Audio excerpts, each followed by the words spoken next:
ডক্টরের কথায় আজমেরি শেখ হ্যাঁ সূচক মাথা নাড়ালে ডক্টর অনুকে কিছুদিন নির্দেশনা দিয়েই কেবিন থেকে চলে যায়। ডক্টর বেরিয়ে যাওয়ার কয়েক মিনিটের মাথাতেই একটা ফ্লাওয়ার বুকে নিয়ে কেবিনে ঢুকলো প্রত্যয়। অনু তখনও বসে বসে ডক্টরের বলা কথাগুলো নোট করছিল ডায়েরিতে। অনু মায়ের জন্য কমলা খোসা ছড়াচ্ছিল। প্রত্যয় এক ঝলক অনুর দিকে তাকিয়ে সোজা গিয়ে আজমেরি শেখের সামনে দাঁড়িয়ে পড়ে। হাতের বুকেটা সম্মানের সাথে এগিয়ে দিয়ে বলে, কনগ্রেচুলেশন ম্যাম, আমি Pratyay Ehsan chief of JK group. Ajmeri Sheikh বুকেটা গ্রহণ করে বললেন, হ্যাঁ জানি, কৃতিকের জন্য আমেরিকা পাঠিয়েছিল। আজমেরি শেখের কথায় অনু অরু দুজনেই প্রত্যয়ের মুখপানে দৃষ্টিপান করলো। অনু প্রত্যয়কে দেখে একটু ইতস্ত হলো, কেমন যেন লজ্জা লাগছে ওর। ওদিকে অরু বেচারি কৃতিকের নামটা শোনা মাত্রই ভাবছে সারা সকাল কৃতিকের দেখা নেই, কোথায় গেল লোকটা। আজমেরি শেখের কথায় প্রত্যয় সম্মোহনী হাসি দিয়ে বলল, ইয়েস ম্যাম, আপনি ঠিকই ধরেছেন। আমি কৃত্তিক ভাইয়ের অ্যাসিস্ট্যান্ট। ওনার হয়ে কোম্পানির সকল দায় দায়িত্ব আমি সামলাই। উনি কখনই জ্যাকে গ্রুপে হস্তক্ষেপ করেন না, আর না উনি কোম্পানি থেকে কোনোরূপ সম্মানই গ্রহণ করেন। আজমেরি শেখ কিছু একটা ভেবে পড়ল, যাই হোক, আপনি এসেছেন ভালো হয়েছে। আমার জন্য ইমিডিয়েটলি একজন অ্যাসিস্ট্যান্টের ব্যবস্থা করুন। আর হ্যাঁ, হাসপাতালের আশেপাশে একটা অ্যাপার্টমেন্টে রেস্ট করুন। যেহেতু আরও 6 মাস থাকতে হচ্ছে, সেহেতু আমি আর আমার মেয়েদের নিয়ে সেখানেই উঠব। জানেন, কৃত্তিক চৌধুরী আমার অবর্তমানে আমার মেয়েদের সাহায্য করেছে, থাকতে দিয়েছে। আমি তার প্রতি আন্তরিক অন্তঃস্থল থেকে কৃতজ্ঞ। তবে তার সাথে একই ছাদের নিচে থাকতে আমি আগ্রহী নই। প্রত্যয় রোবটের মতো দাঁড়িয়ে আজমেরি শেখের সকল হুকুম শুনে গেল। অতঃপর ছোট্ট করে ওকে ম্যাম, আমি সব কিছুর ব্যবস্থা করছি। বলে কেবিন থেকে বেরিয়ে যায়। আজমেরি শেখের হুট করেই এতগুলো সিদ্ধান্তে অনুর কোনোরূপ ভাবান্তর না হলেও অরুর কেমন যেন ভেতরে ভেতরে সূক্ষ্ম চিনচিন ব্যথা অনুভব হচ্ছে। চারিদিকে সুখের জোয়ারে পরিপূর্ণ, তবুও কিসের অসম্পূর্ণতা হৃদয়ের এই চিনচিন ব্যথা জানা নেই অনুর অরুর। দিনের আলো নিভে গিয়ে সন্ধ্যা হতেই বাইক রাইডিং ক্লাবগুলো পরিণত হয় নাইট ক্লাবে। উচ্ছনে যাওয়ার বড়লোকের বাউন্ডুলে ছেলে মেয়েদের সবচেয়ে প্রিয় জায়গা এটা। কলেজ ভার্সিটি ফাঁকি দিয়ে সারাদিন রাইডিংয়ের মতো থ্রিলিং গেম উপভোগ করে সন্ধ্যা হতে না হতেই শুরু হয় ড্রিঙ্ক পার্টি। সাদা ফকফকে আলো নিভিয়ে দিয়ে লাল নীল হলুদ ফেরি লাইটের আলোয় ঝিকিমিকি করে ওঠে চারপাশ। এক সাইডে বিভিন্ন দেশ থেকে আনা সারি সারি কাচের বোতলে সজ্জিত ব্র্যান্ডেড বার কাউন্টার, আর অন্য সাইডে ডিজে গানের ধূপ ধূপ কম্পিত আওয়াজের তালে তালে সকলের ডান্স পার্টি। অবশেষে সারা রাত ধরে মদ্যপান করে নাচের শেষে ভোর রাতে চরম আনন্দে গা ভাসানো। আমেরিকানদের জন্য এর চেয়ে চেয়ারফুল জায়গা আর কোথাও নেই বোধহয়। এদের মাঝে কৃতিক হলো রাইডিং ক্লাবের সুপারস্টারের মতো। কখন আসে কখন যায় কেউ তা জানে না। ও সাধারণত ম্যাচ শেষ হতেই নিজের ইচ্ছে মতো চলে যায়, কিন্তু আজ কোনো এক অযাচিত কারণে সন্ধ্যার পরেই ক্লাবে প্রবেশ করেছে কৃতিক। ওর সাথে অর্ণব রয়েছে। অর্ণবের মুখভঙ্গিমা দেখেই বোঝা যাচ্ছে এরকম একটা ফালতু জায়গায় ওকে জোর করে টেনে টুনে নিয়ে এসেছে কৃতিক। চারিদিকের মিউজিক আর হই হুল্লোড়ে কান ঝালাপালা হয়ে যাওয়ার উপক্রম। অর্ণব বিরক্ত হয়ে কৃতিককে বলল, এখানে কেন নিয়ে এলি? তোর যদি এতই নাচার শখ হয়ে থাকে তো তোর বউকে নিয়ে আসতি। আমি কি তোর সাথে নাচবো নাকি? চুপ কর শালা। কৃতিক অর্ণবকে চুপ করিয়ে টানতে টানতে নিয়ে গেল বার কাউন্টারে। ওকে বার টুলে বসিয়ে দিয়ে নিজেও বসে পড়ল পাশেরটাতে। সামনে দাঁড়িয়ে থাকা ওয়েটারকে দুটো হুইস্কির অর্ডার দিয়ে কৃতিক ক্লাবের চারিদিকে চোখ বুলিয়ে বলল, এই ক্লাবের সিসিটিভি সিস্টেমটা হ্যাক করতে হবে অর্ণব। কৃতিকের কথায় অর্ণব ভ্রুকুচকে বলল, কি, তুই আবারও ঝামেলা পাকাবি? কৃতিক ঠোঁট কামড়ে অর্ণবের চোখ দৃষ্টিতে করে পড়ল, ঝামেলা তো পাকাতে হবে ব্রো। রিভেঞ্জ নেওয়াটা যে এখনও বাকি।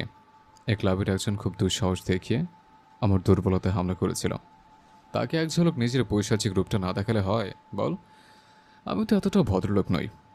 অর্ণব দীর্ঘশ্বাস ছেড়ে বলল, তুই কি বলছিস? আমি কিছুই বুঝতে পারছি না। কি দেখাবি? কাকে দেখাবি? অর্ণবের কথার পাছে কৃতিক কিছু বলতে যাবে তার আগেই সেখানে আগমন ঘটে ক্লাবের অন্যতম সদস্য জ্যাকসনের, যাকে মাসখানেক আগে রাস্তায় ফেলে ইচ্ছে মতো মেরেছিল কৃতিক। তারপরে অবশ্য সব সমস্যার সমাধান হয়েছে, ক্লাবের ম্যানেজিং কমিটি ওদের দুইজনকে মিলিয়ে দিয়েছে। জ্যাকসন ক্ষমাও চেয়েছে নিজের কর্মকাণ্ডের জন্য। এখন সম্পর্কটা মোটামুটি ঠিকঠাক। তাই তো কৃতিককে দেখা মাত্র এগিয়ে এসেছে সে। এগিয়ে এসে আরেকটা বার স্টুল টেনে বসতে বসতে ঠোঁটের ভাঁজে সূক্ষ্ম হাসির রেখা টেনে অবাক হয়ে জ্যাকসন শুধালো। জ্যাকসনের কথায় কৃতিক নিজেও ঠোঁটের কোণে হাসি টেনে বলল, তোমাদের সাথে ড্রিঙ্কস করতে মন চাইলাম, তাই থেকে গেলাম। ভালো করে নি। ওদের মধ্যে জ্যাকসনই প্রথমে পান করা শুরু করে। 1 পেগ, 2 পেগ, 3 পেগ, অতঃপর অগণিত পেগ। কৃতিকার অর্ণবও কিছুটা টাল হয়েছে, তবে জ্যাকসনের অবস্থা পুরোপুরি তালমাতাল।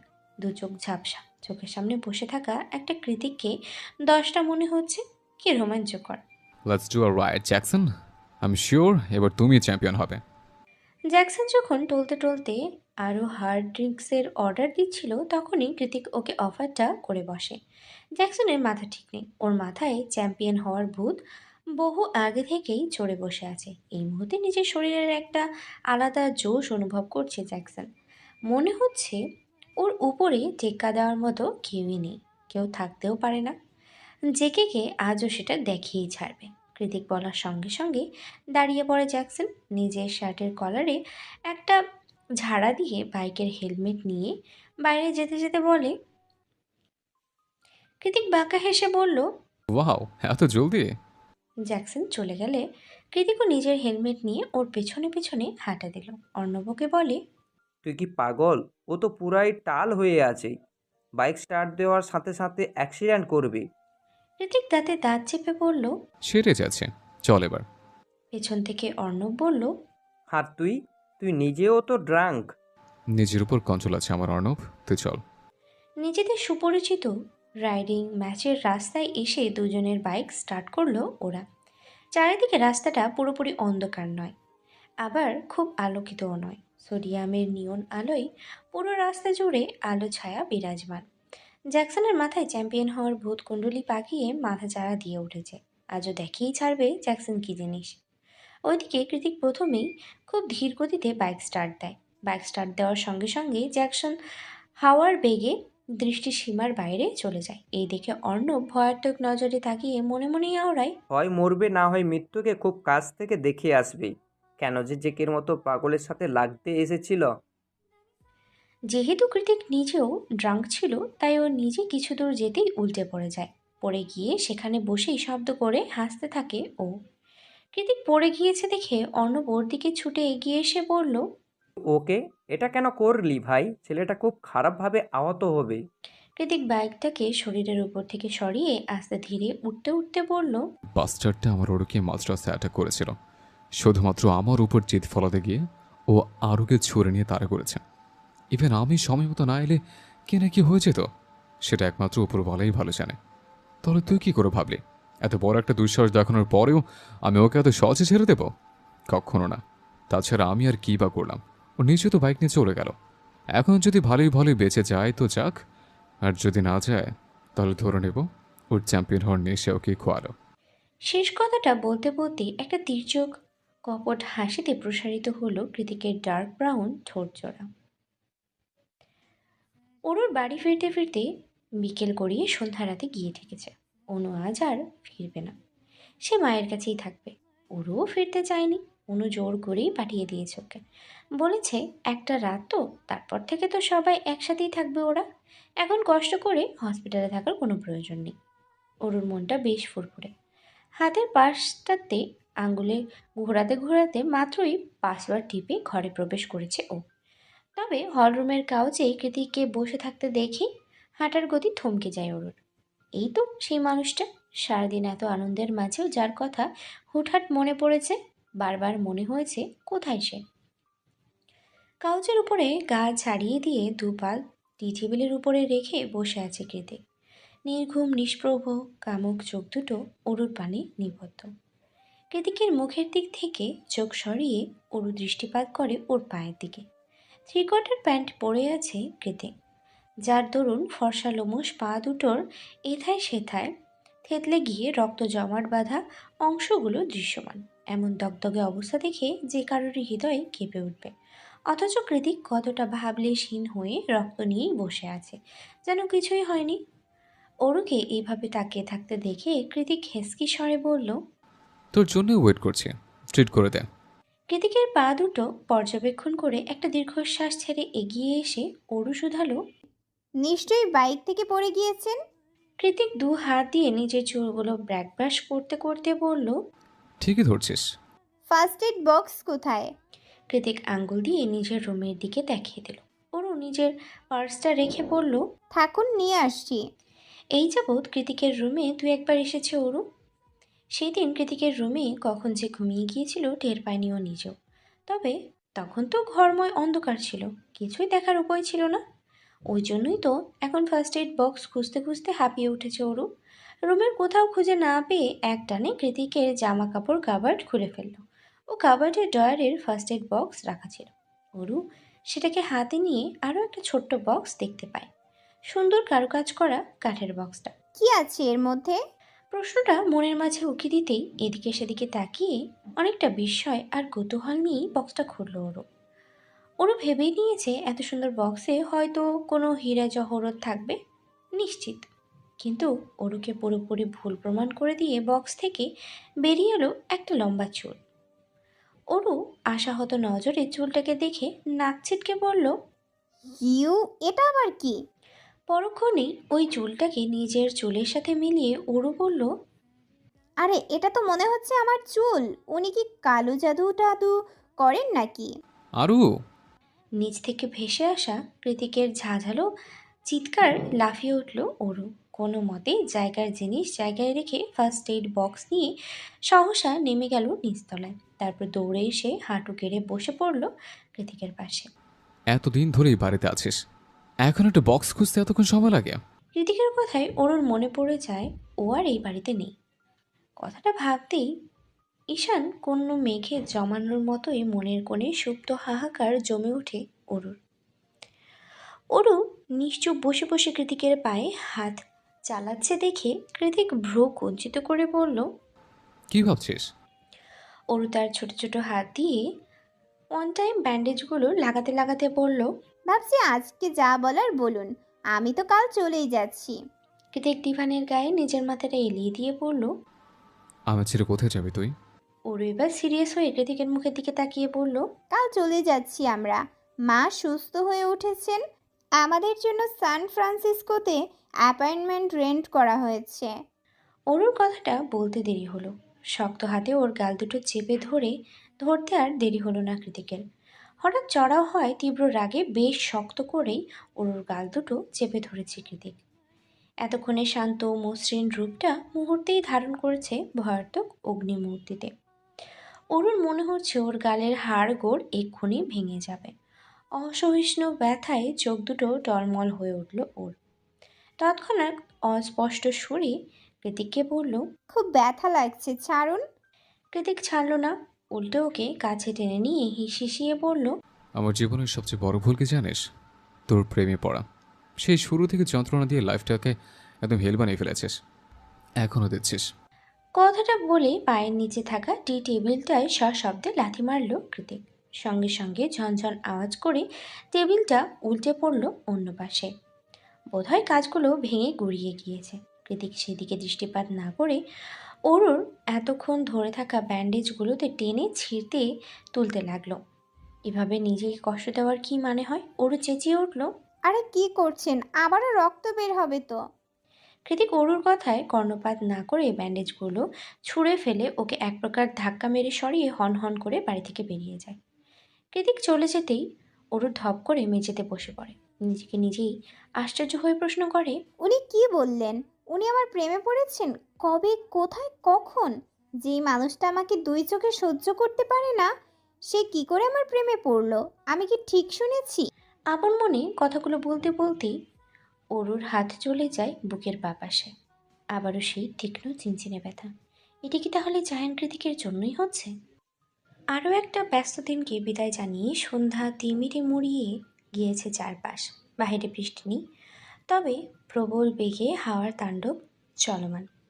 কৃতিকের বাড়িটা ক্যালিফোর্নিয়ার আর সান ফ্রান্সিসকোর মাঝামাঝি শহরতলিতে হওয়ায় আশেপাশের নির্জন পরিবেশ ছাপিয়ে প্রশান্ত মহাসাগর থেকে আগত ঝিরিঝিরি হাওয়ার তাণ্ডবটা বরাবরই একটু বেশি মনে হয়। কিন্তু আজ সন্ধ্যার ঝড়ো হাওয়াটা তার চেয়েও দ্বিগুণ মনে হচ্ছে। হঠাৎ করেই কেন এই ঝোড়ো হাওয়াটা, কে জানে। সারাদিন পরে মাত্রই ভার্সিটি থেকে বাড়িতে ফিরেছে কৃতিক। পরনে ইতালিয়ানদের মতো আঁটোসাঁটো ফর্মাল স্যুট। স্যুট গলিয়ে পুরুষালী শরীরের পেশিগুলো স্পষ্ট দৃশ্যমান। হাতে সিলভার রঙের রোলেট ঘড়ি। মাথার চুলগুলো ব্যাক ব্রাশ করে সেট করা। এই কৃতিককে দেখলে কেউ ভুলেও বলবে না যে সে ছন্দ ছাড়া, বেপরোয়া আর উদ্ভ্রান্তের মতো বাইক রাউন্ড করে, যার কাছে নিজ জীবনের 2 পয়সার মায়াটুকু নেই। ওর ভেতরের মায়া আসক্তি যেটুকু আছে তা একমাত্র ওরকে ঘিরে। হু হু বাতাসের মাঝে কৃতিক গ্যারেজে গাড়ি পার্ক করে সোজা ঢুকে গিয়েছে বাসার মধ্যে। পাসওয়ার্ড টিপে হলরুমে পা রাখতেই একটা শুষ্ক ঢোক গিলল কৃতিক। পুরো বাড়ি অন্ধকারে ছেয়ে আছে। কোনোরূপ মানুষের আওয়াজ নেই, একটা নিঃশ্বাসের শব্দও নেই। তাহলে অনু ওরু ওরা কোথায়? সকালেই তো কৃতিক ওরুকে বাড়িতে দেখে গিয়েছে, তাহলে এখন কোথায়? ওরু কি সত্যিই চলে গেল? মস্তিষ্কের ভেতরে একের পর এক হামলা দিতে থাকা দানা বাঁধা অসহিষ্ণু প্রশ্নের উত্তর ভাবতে গিয়ে সুদর্শন তীক্ষ্ণ চোয়ালটা আরও খানিকটা তীক্ষ্ণ হয়ে উঠল কৃতিকের। দাঁত দিয়ে ঠেকল দাঁতের সাথে। ও দ্রুত পায়ে এগিয়ে সুইচবোর্ড চেপে হলরুমের আলো জ্বালালো। আলো জ্বলতেই কিচেনের ওপাশ থেকে ম্যাও ম্যাও আওয়াজ করে গা ডালা দিল ডোরা। কৃতিক ডোরার দিকে এক নজর দৃষ্টিপাত করে চেঁচিয়ে অরুর নাম ধরে ডেকে উঠল। আরু, আরু, এক্ষুনি নিচে নাম, নয়তো আমি উপরে গেলে তোর খবর আছে। না, দোতলার ঘর থেকে কোনোরূপ আওয়াজ ভেসে আসলো না। অরুও হন্তদন্ত হয়ে নেমে এলো না। রাগে ফোঁস ফাঁস করতে করতে এবার কৃতিক নিজেই সোজা দোতলায় গিয়ে অরুদের রুমে ঢুকে যায়। রুমে ঢোকা মাত্রই 2 চোখ খিচে বন্ধ করে ফেলল কৃতিক। যা দেখছে ভেবেছিল তাই। অরু ওকে না জানিয়েই বাড়ি থেকে চলে গিয়েছে। রুমের মধ্যে এখন আর অরুর একটা সুতাও অবশিষ্ট নেই। থাকলে হয়তো সেটাও চুলের মতো বাক্সবন্দি করে রাখত কৃতিক। এই মুহূর্তে মস্তিষ্কের রাগ, জিদ, হিংস্রতা সব কিছু ছাপিয়ে ভিতরটা তীব্র দহনে পড়ছে ক্ষোভ। ওরও কৃতিককে না জানিয়েই চলে গেল, কি করে পারলো এটা? বেশ কয়েক মিনিট পরেই গেলে বুকের ভিতরে অনেকটা অক্সিজেন মিশ্রিত বাতাস ভরে গিয়ে চোখ খোলে কৃতিক। চোখ খুলতেই আবারও সেই অজানা হাহাকার। ওরু নেই, ওরু পায়ে নুপুরের রিনঝিন আওয়াজ নেই, ওরু শরীরের গন্ধ নেই, কিচ্ছু নেই। এই মুহূর্তে পুরো বাড়িটাকে মৃত্যুপরী ঠেকছে কৃতিকের নিকট। ওর কেন যেন দম বন্ধ হয়ে আসছে এখানে। শরীরের মাঝে কুণ্ডলি পাকিয়ে ওঠা তীব্র অস্থিরতা দমাতে একে একে কোট, টাই, ঘড়ি সব কিছু খুলে মেঝেতে ছুঁড়ে মারে কৃতিক। আজ আবারও বহুদিন বাদে সেই পুরনো বিষণ্ণতা এসে হানা দিয়েছে মস্তিষ্কে। মনে হচ্ছে এমন দম বন্ধকর পরিস্থিতিতে বেঁচে থাকার চেয়ে মৃত্যুই শ্রেয়। যেহেতু কৃতিক অনেক দিনের চলমান চিকিৎসার প্রভাবে আগের চেয়ে ভালো আছে, তাই আপাতত নিজেকে সামলে নিতে পারছে। তবুও এসব কুচিন্তা ভাবনাগুলোকে দূরে ঠেলতে চায়ও। কিন্তু এই বদ্ধ রুমের ভিতরে এক ফোঁটা দম নেওয়ার জায়গা নেই। তাহলে কি করা যায়? অতঃপর কিছু একটা ভেবে দ্রুত দোতলা থেকে নেমে আসে কৃতিক। নিচে গিয়ে বাইকের চাবি আর হেলমেট নিয়ে বেরিয়ে পড়ে কোনো এক অজানা গন্তব্যের উদ্দেশ্যে। ছোট মতো জীর্ণশীর্ণ কোনো ফ্ল্যাট নয়, অরুদের জন্য রেন্ট করা হয়েছে বিশালবস্ত এক অ্যাপার্টমেন্ট ভবন। অরুদের অ্যাপার্টমেন্ট ভবনের 3 তলায় অবস্থিত। আজমেরি শেখ হার্টের রোগী, তাই খুব বেশি উপরে নেওয়া হয়নি বাসাটা। সন্ধ্যা থেকে সব কিছু গোছগাছ করতে করতে প্রায় রাত হয়ে গিয়েছে অনেক। ওরা 3জন ছাড়াও আজমেরি শেখের নতুন অ্যাসিস্ট্যান্ট রাজ হাতে হাতে অনেকটা সাহায্য করেছে সব কিছুতেই। ছেলেটা বাঙালি, দেখতে শুনতে বাঙালিদের মতোই শ্যামবর্ণের। স্বভাব চরিত্র মোটেও গুরুগম্ভীর নয়, কথায় কথায় হাসে, অন্যকেও হাসায়। আজমেরি শেখের মতো বিচক্ষণ মহিলাও তার কথায় হাসতে বাধ্য হয়। রাজকে পেয়ে অনু অনেকটা নিশ্চিন্ত। ছেলেটা মায়ের ভালোই খেয়াল রাখতে পারবে, সেটা চোখ বন্ধ করেই বলে দেওয়া যায়। রাজ প্রথমেই সে এসেই যে কাজটা করেছে, অরুকে নিকনেম দিয়েছে পিচ্চি পাখি। রাজের এমন লুতুপুতু ডাকে ওরু বেশ বিভ্রান্ত। তাছাড়া সে পিচিটা কোথায়? একটা বিবাহিত মেয়েকে পিচি বলে, আশ্চর্য। ওরা যখন হিবিজিবি ভাবছে দাঁড়িয়ে থেকে রাজের কর্মকাণ্ড পরখ করছিল, তখন ওর পাশে এসে দাঁড়ায় অনু, কাঁধের ওপরে কনুই ঠেকিয়ে বলে, ছেলেটা বেশ স্মার্ট, কি বলিস? আসার পর থেকে কেমন সবাইকে মাতিয়ে রেখেছে। ওরও মুখ ভেঙিয়ে বলে, স্মার্ট না ছাই, আমাকে বলে কিনা পিচ্চি পাখি। তুই বল আপা, আমাকে কি পিচ্চি মনে হয়? অনু অরুর মাথায় চাটি মেরে বলল, বোকামি, তুই আমাদের মধ্যে সবার ছোট, তাই আদর করে পিচ্ছি বলেছে। এতে গাল ফুলানোর কি আছে? অরু অনুকে সরিয়ে দিয়ে বলে, ও তুই বুঝবি না আপা, মন ভালো নেই, দূরে যা। এখানে না বোঝার কি হলো? আজব। অনু আর কথা না বাড়িয়ে ঠোঁট উল্টে বিড়বিড় করতে করতে কিচেনের দিকে চলে যায়।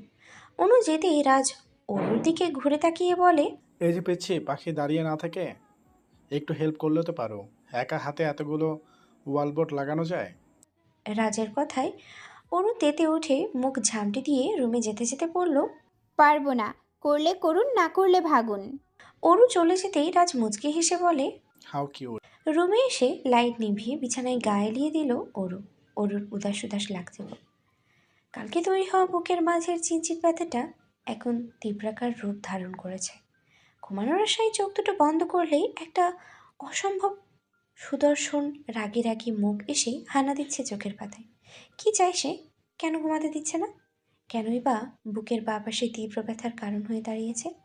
কৃতিকের কথা ভাবতে গিয়ে অরুর আকস্মাৎ মনে পড়ে যায় ডোরার কথা। এখন অরু নেই। কৃতিক নির্ঘাত ডোরাকে বাড়ি থেকে বের করে দেবে। বনা না।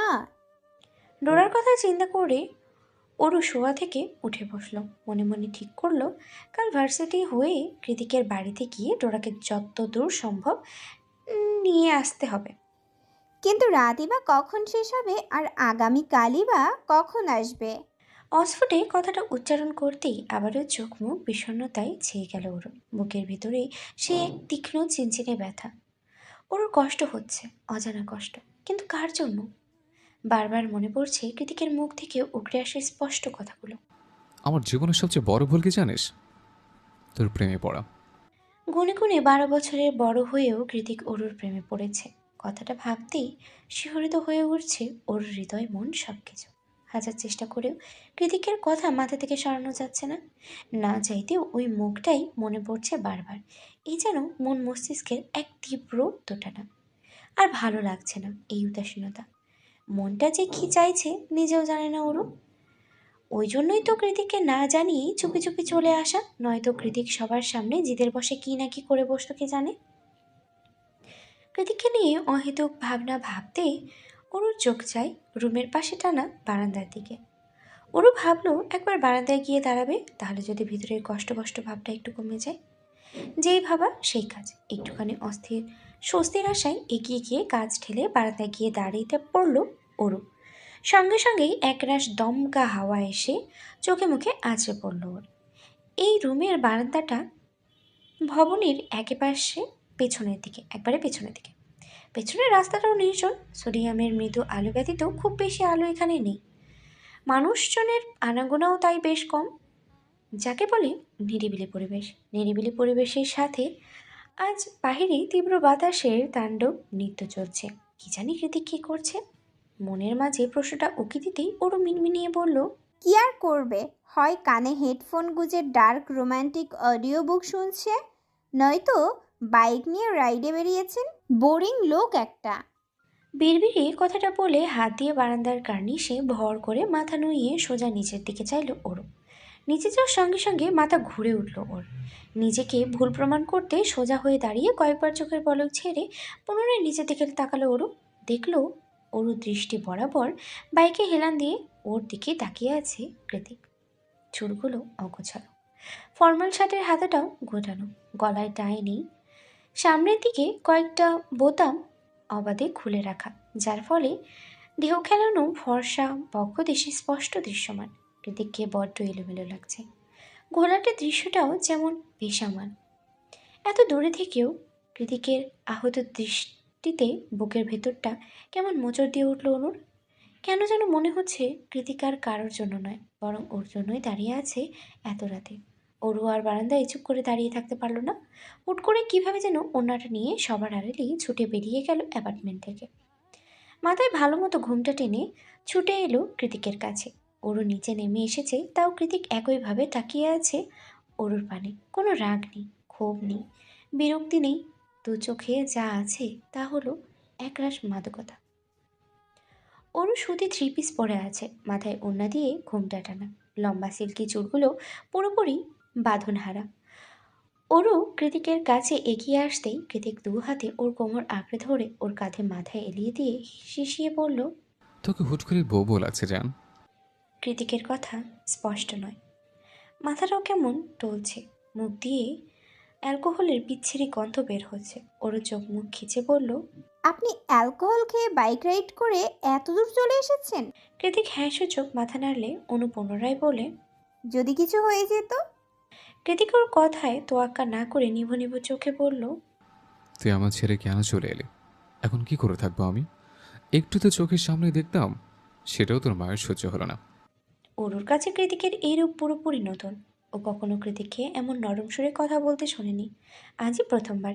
কৃতিকের বলা প্রত্যেকটা কথা ওরুর শরীরে কম্পন ধরিয়ে দিচ্ছে ঠিকই, কিন্তু বুকের মাঝে জমতে থাকা সেই তীব্র চিনচিন ব্যথাটা হুট করে কেমন উবে গিয়েছে। পাছে এসে ভর করেছে অজানা এক প্রশান্তি। কি নাম দেওয়া যায় এই প্রশান্তির?